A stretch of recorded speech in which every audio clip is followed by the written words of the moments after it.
विषहारा माता के बहिन आई 10म दिनक कथा हेतै। अखन 10म दिनक कथा में हैत। अखन सबसे पहले कार्तिक के जन्म हेतै। जे कार्तिक के जन्म केना भेलै ताहि विषय में आई कथा हेतै। अखन सुनियो अहाँ सब। एक समय में महादेव की केलखिन तऽ गौरी के संग संभोग करे के इच्छा से निर्जन वन में चलि गेलखिन। ओतऽ ओ सुगंधित झाड़ी में संभोग करऽ लगलखिन। महादेव संभोग में एतेक लीन भऽ गेलखिन जे हुनका सब किछु बिसरि गेलनि, हुनका सुधे बुझि नहि रहलनि। संभोग करैत करैत बहुत दिन बीत गेलनि। देवता लोकनि के चिंता होबऽ लगलनि जे महादेव जे एना लीन भऽ गेलथि है गौरी के संगे, तऽ एहिसँ जे संतान हेतनि तऽ की हेतै। ओ लोकनि ब्रह्मा को ओतऽ पहुँच गेलखिन आ महादेव जय रूपे संभोग लीन छलखिन कहि सुनेलखिन एहिसँ जे संतान हेतै से केहन हेतनि। ब्रह्मा कहलखिन जे अहाँ सब चिंता नहीं करू, सब कल्याणे हैत, मुदा एतबा अवश्य ध्यान रखैत जाउ जे यदि गौरी पेट से जे संतान हैत से समस्त संसार के नाश कऽ देत। तैं हेतु अहाँ लोकनि महादेव के संभोग सँ निवृत्त करेबाक उपाय करू, हुनका अलग करू ओहिसँ गौरीसँ। सब देवता वन में जाकऽ हल्ला करऽ लगलखिन जे कहुना महादेव के ध्यान टूटि जाइन, हमसब जे हल्ला करबनि तऽ सुनथिन तऽ हुनकर ध्यान भंग भऽ जेतनि। हल्ला केलाक बाद महादेव के ध्यान संभोग से टूटि गेलनि। महादेव संभोग सँ उठला तऽ हुनकर अंश पृथ्वी पर खसि पड़लनि। गौरी के एकर बड़ क्रोध भऽ गेलनि। ओ देवता के श्राप देलखिन जे आइ सँ कोनो देवता के संभोग सँ बच्चा नहीं हेतनि। महादेवक अंश के पृथ्वी सहन नहीं कर सकल। ओ अंश आगि में फेंक देलखिन। आगि सेहो भार के नहीं सहि सकल। ओ ओकरा सरपतक वन में फेंक देलक। सरपत पर जाकऽ ओ अंश 6 मुँह वाला एकटा बच्चा भऽ गेल। ओहि बाटे कृतिका सब जाइत छल। ओ सब कनैत बच्चा के उठा लेलक आ अपन अपन दूध पिया ओहि बच्चा के ओ सब पोसलक। पैघ भेला पर बच्चा के सब तरहक शिक्षा दीक्षा देलक। बच्चा के पोसनिहार कृतिका सब छल, तैं हेतु ओहि बच्चा के नाम कार्तिक पड़ल। गणेश जी के जन्मक बाद जखन गौरी शंकर के पता लगलनि तऽ कार्तिक के बजा लेलखिन।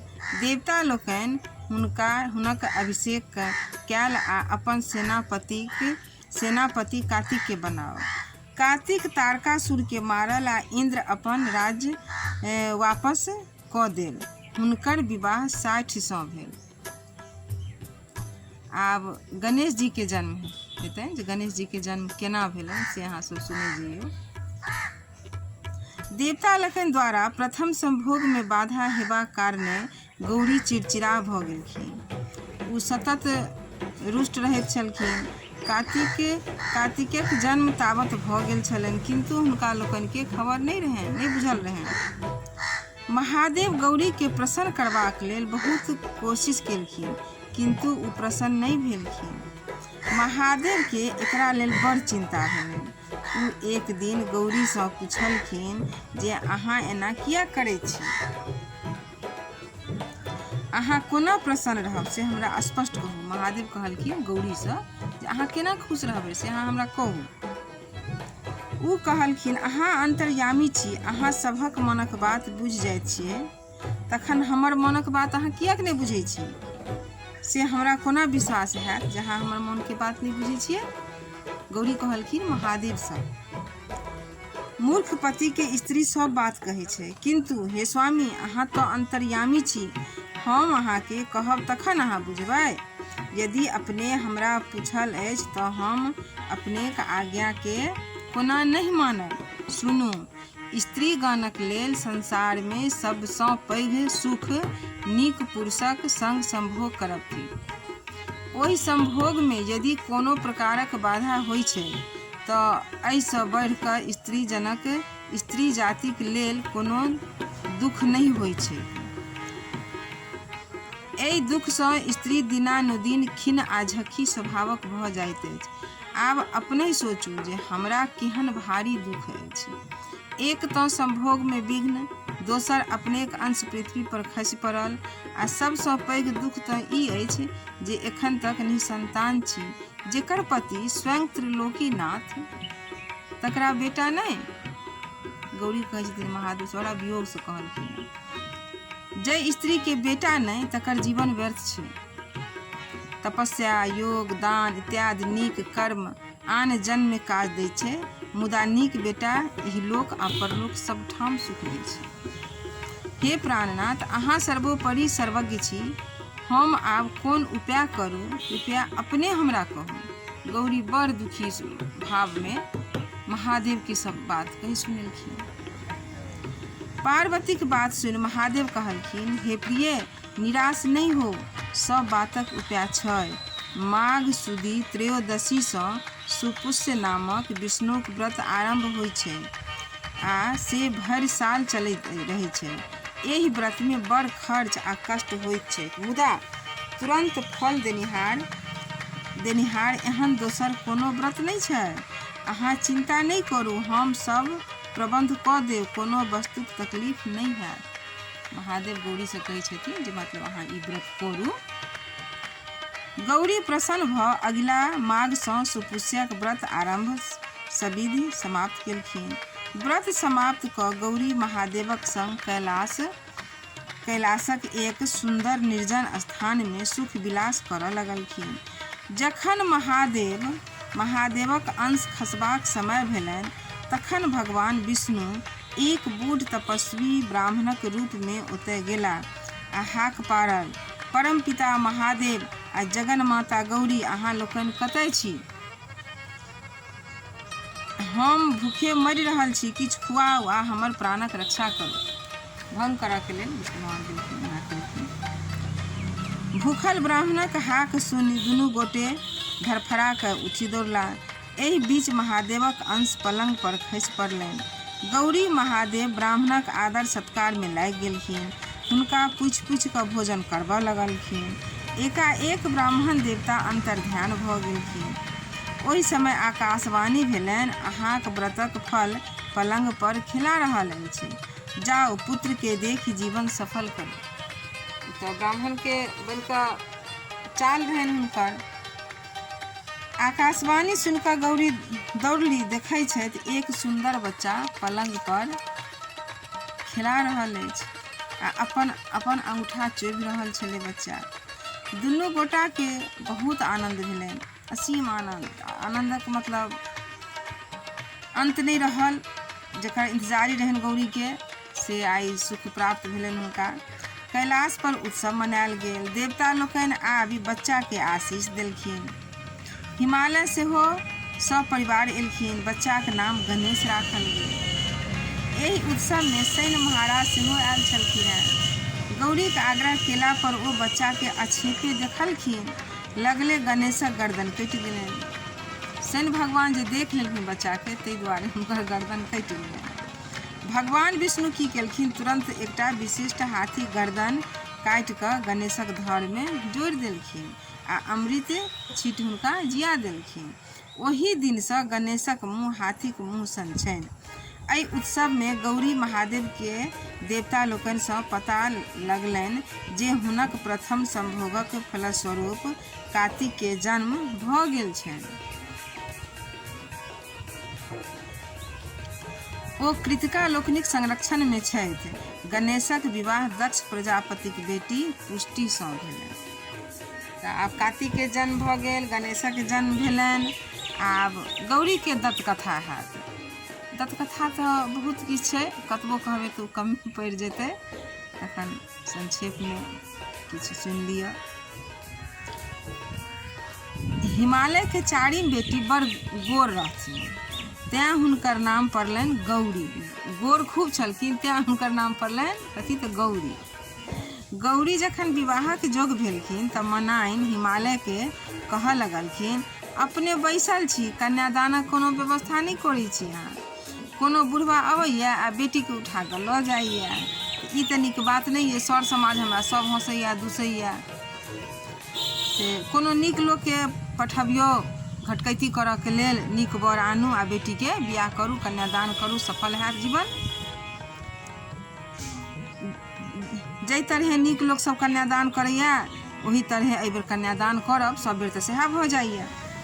हिमालय सोचय लगला जे एहन के लोक अछि जे सब ठाम जाइत अछि, सभक गुण दोषके जनैत अछि। एकाएक हुनका नारद मुनिक स्मरण भेलनि। ओ नारद मुनिके बर तकबाक भार देलखिन आ विवाहक ओरियान करऽ लगला। नारद मुनि पुनः ओहि बुढ़वा महादेवके बर ताकल। खूब साजि बाजि कऽ बरियाती आयल। दाइ माइ सब बर बरियाती देखै गेलखिन। देखैत छै जे बरक आँखिमे काँची पीची लागल, फाटल पुरान पहिरने। बरियातीमे केओ कनाह तऽ केओ नांगर तऽ केओ लूल। महादेवक रूप तऽ बुझिते छी जे की छलनि से।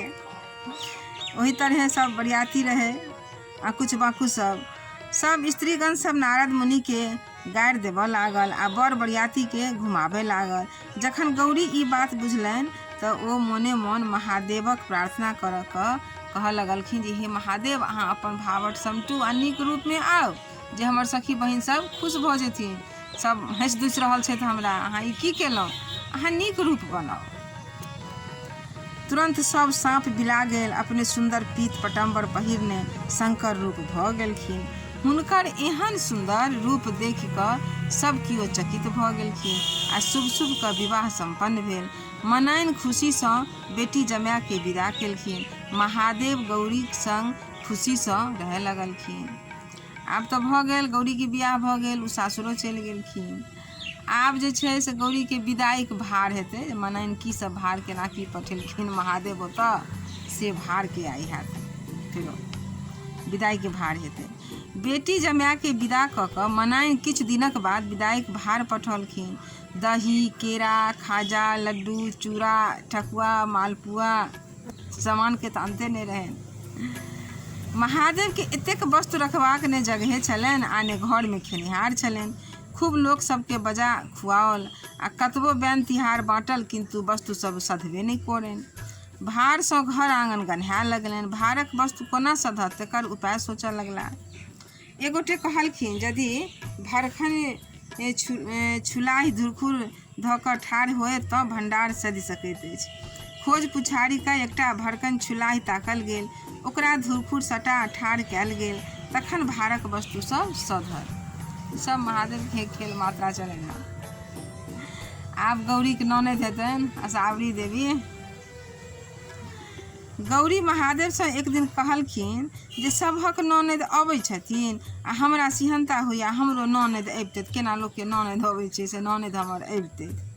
ताहिपर महादेव कहलखिन, अहाँ ननदके भार सहि सकब?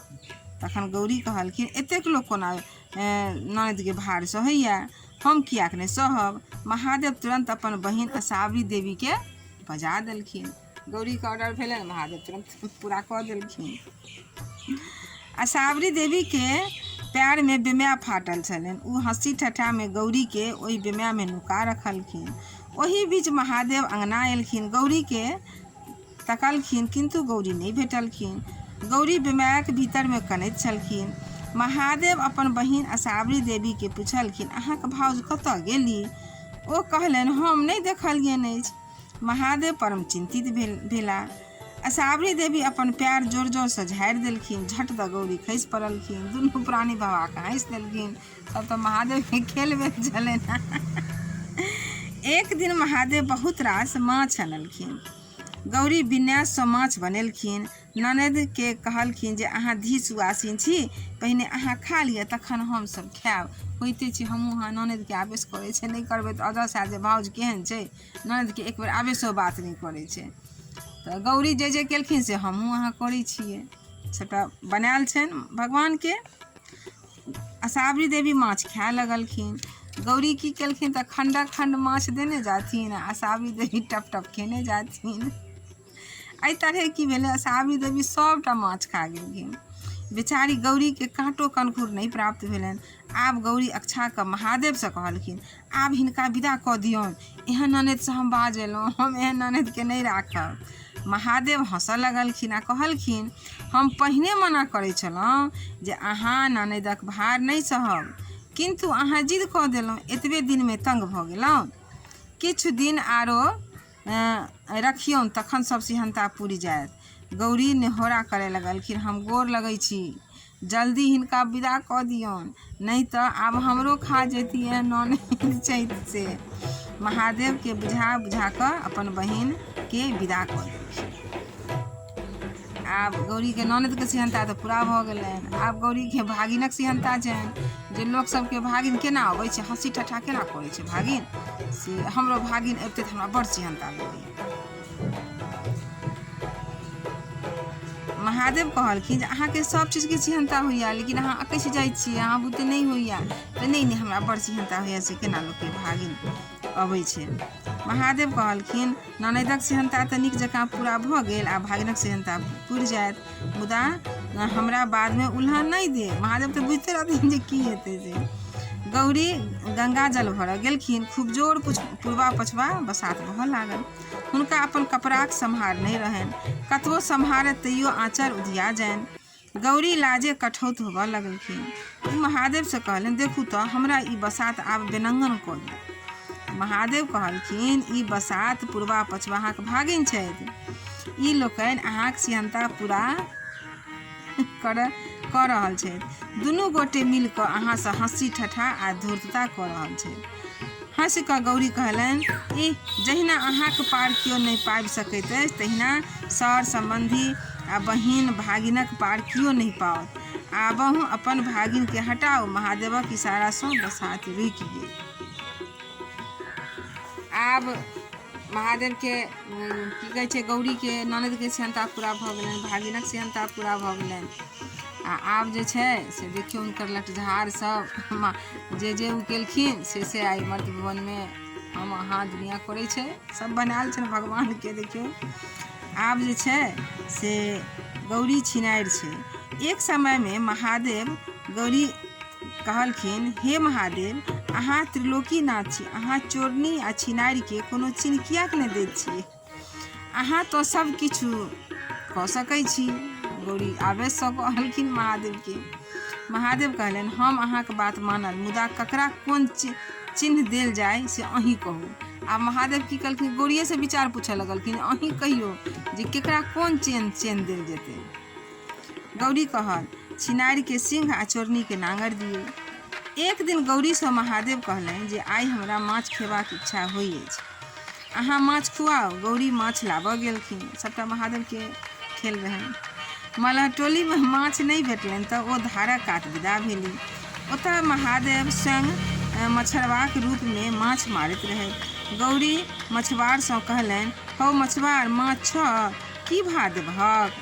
मछुआर कहलक, आइ हमरा बेचक नहीं अछि, यदि अहाँ के माछ लेबाक बड़ खगता अछि तऽ हमर मनक बात पूरा कऽ दिअ, हम मंगनिये में माछ दए देब। ओ अनुचित बात कहलकै। गौरी असमंजस में पड़ि गेली। माछ कतौ नहीं भेटलनि आ महादेव के आइये माछ खेबाक इच्छा छलनि। ओ हुनक इच्छा पुरेबाक प्रयास में छली। हारि कऽ ओ महादेवक ध्यान कऽ ओहि मछुआराक बात मानि लेलनि। गौरी माछ लऽ आँगन पहुँचली। माछ नीक जकाँ रान्हि कऽ महादेव के खुआबऽ बैसली। एहि बीच गौरी के माथ पर सिंह उगि गेलनि। ओकरा कतबो झाँपैत ओ बढ़ले जानि। महादेव हँसैत बजला, आइ तऽ अहाँ देखार भऽ गेलहुँ। गौरी लजा गेली। ओ कहलनि, हे महादेव, अहाँक पार के पाबि सकैत अछि, जे ने हमरा सँ कराबी। गौरियो बुझि गेलखिन जे ई मल्लाह के रूप में महादेवे छलाह, सबटा हमरा से केन भेल करबै छै।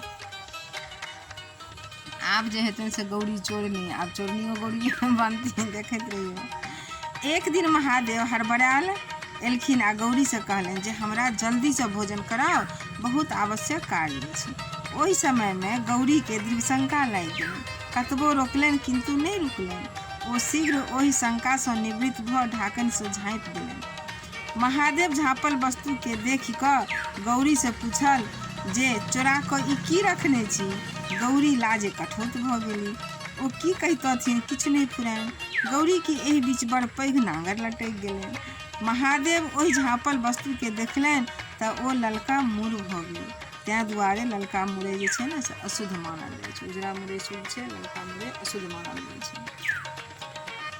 गौरी के नांगर नहीं सम्हरैत छलनि, ओ परेशान भऽ गेली। अंतमे महादेव के कतेक चित्ती मिनती केलखिन, हे महादेव आब अपन भावट समेटू, हम जे किछु अहाँके कहै छी से हमरे पर बजारि दैत छी। छिनारी आ चोरनी के आब कोनो चिन्ह नहीं हेतैक, से वरदान अपने दियौ। ओही दिनसँ छिनारी ओ चोरनी के कोनो चिन्ह नहीं भेलै। गौरी पर सबटा अथी कऽ कऽ अथी भऽ गेलै। तऽ 10म दिनक कथा जे छल से एतबे छल। आब जे हैत से काल्हि 11म दिनक कथा हैत। 11म दिनक कथामे हैत संध्याक विवाह, लिल्लीक जन्म, लिल्लीक विवाह, इएह सब हेतै 11म दिनक कथामे। तऽ बहिन अहाँ सबसँ आग्रह अछि जे कथा केहन भऽ रहल छै से हमरा समझमे नहीं अबैया। अहाँ सब कोई कमेंट नहीं कऽ रहल छी। कमेंट बॉक्समे दियौ कमेंट जे की भऽ रहल छै कथामे से। अगर कोनो गलती होय, त्रुटि होय तऽ से कहियौ। हम कोशिश केलहुँ जे अहाँ सबके कथा कही।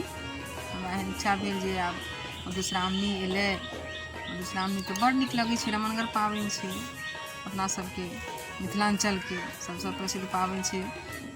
नवविवाहितके लेल, सदा सुहागिनके लेल हमहूँ अहाँसब पूजा करै छी नाग देवताके। भगवान सबके हँसी खुशी राखैत, नाग देवताके आशीर्वाद सब पर बनल रहै। हमर इएह इच्छा रहत, इएह अथी रहत हुनका सबसँ, देवता लोकनिसँ। तखन अहाँसब आब किछु इच्छा, अपन इच्छा प्रकट करियौ। अगर किछु मोनमे हुए तऽ कोनो फरमाइशो कऽ सकै छी अहाँसब, कोनो फरमाइश करियौ तऽ हम कोशिश करब जे कि फरमाइश हम पूरा करी। तऽ ठीक छै, आब काल्हि फेर हम कथा लऽ कऽ उपस्थित होब। डमरू बजा खेला साँपक देखा, रसिया सब हक लोभाबै छै, मोन जनै छै जोगिया कोनो जोगटोन। डमरू बजा खेला साँपक देखा, रसिया सब हक लोभाबै छै, मोन जनै छै जोगिया कोनो जोगटोन। धोती ने लोटा दरिद्र लगै छै, अटपट बिकट बात सदिखन बजै छै। धोती ने लोटा दरिद्र लगै छै, अटपट बिकट बात सदिखन बजै छै।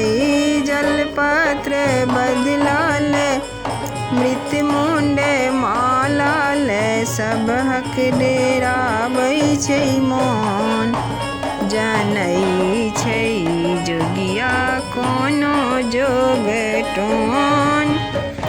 जलपत्र बदलाल मृत्युमुंड मालाल, सब हक डेराबै छै, मोन जनै छै जोगिया कोनो जोगटोन।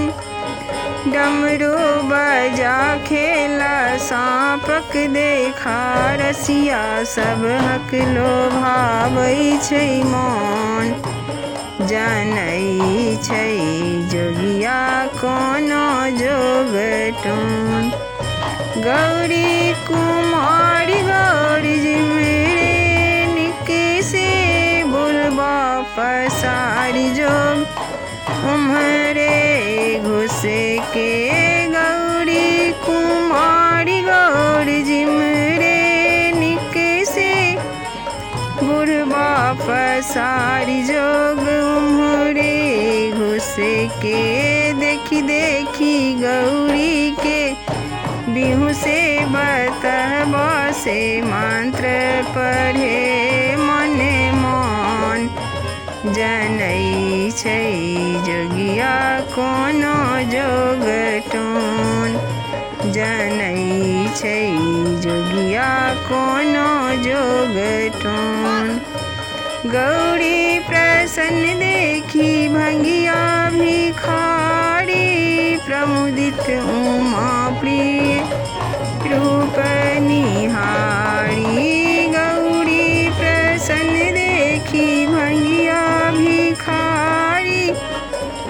प्रमुदित उमा प्रिय रूप निहारी। नवलक लाज अब राखू उमापति, हमरो खुआओ पढ़ी नौन जनै छै।